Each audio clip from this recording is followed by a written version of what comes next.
Slogans are a big deal. Companies spend tens, sometimes hundreds of thousands of dollars to come up with their slogan, what they stand for, what they represent.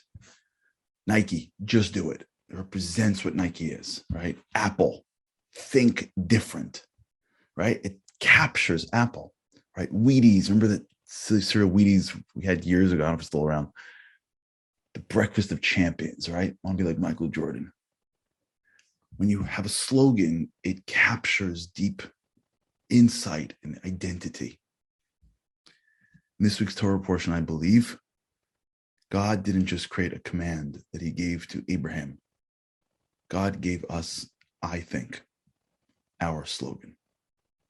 What is the slogan of our daily relationship with God? Right? If you take faith and belief and you make it practical and relevant on a daily basis, what's the slogan? I believe it is this week's Torah portion.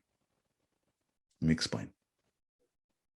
At the essence of our life is the battle of body and soul. God gave us both.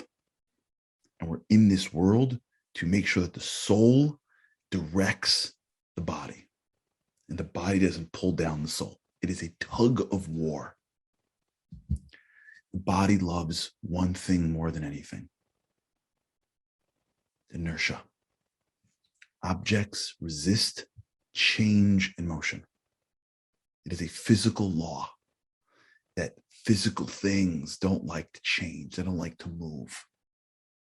The body loves status quo, to be stationary, to not move, to be comfortable. Physically, I don't want to get up.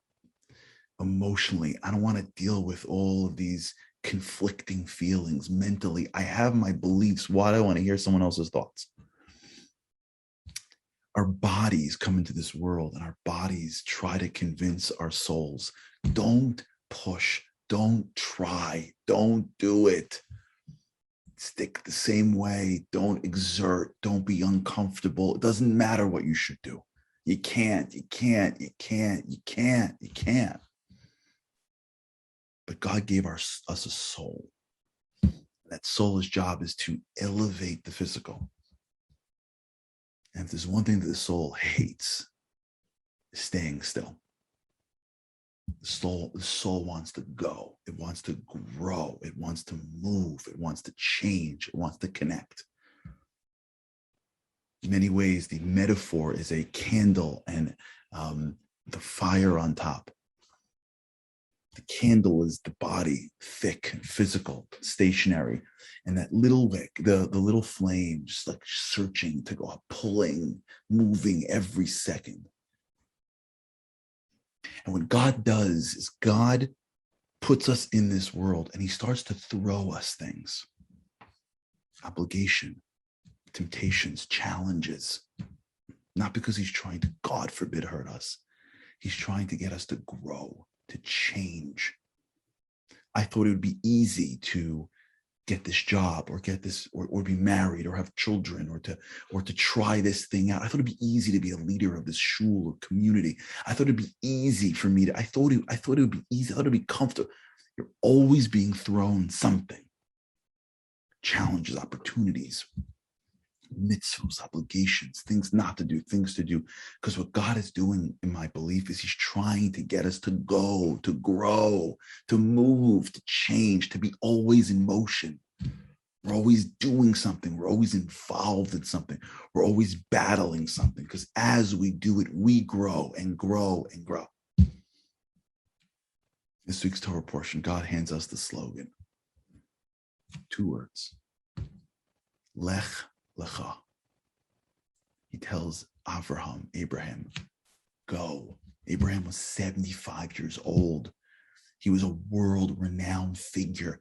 He ran an outreach center. He was proclaiming the name of God. He had an incredibly productive life. And God goes, it's awesome. Go. Keep it going.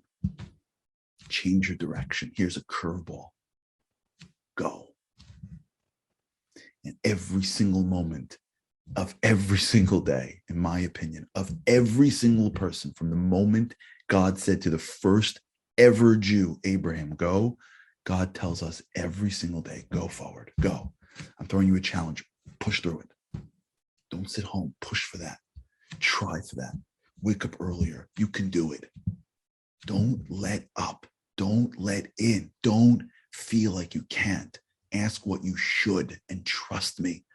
If you do what you should, you have power inside your soul. I'll give it to you. Go forward, go.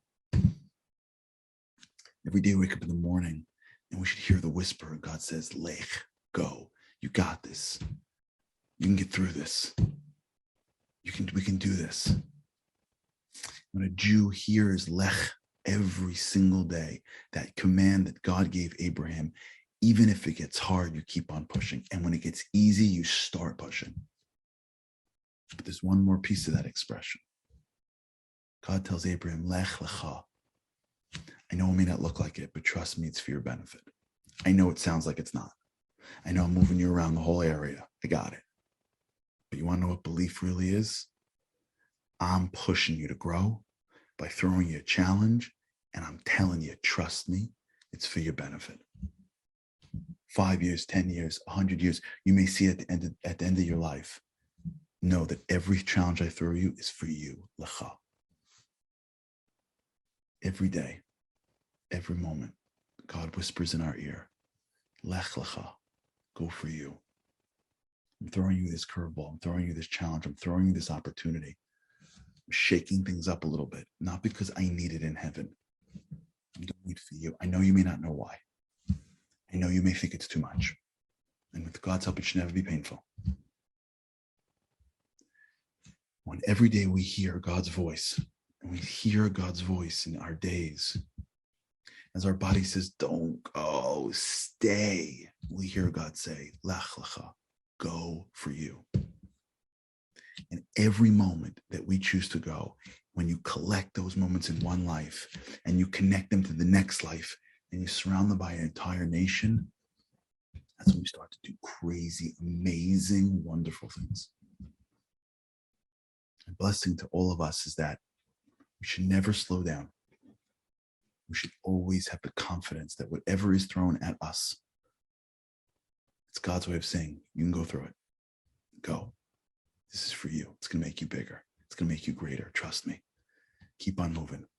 Because when you keep on moving, that's when your soul starts to lead. And that's where all the great things happen.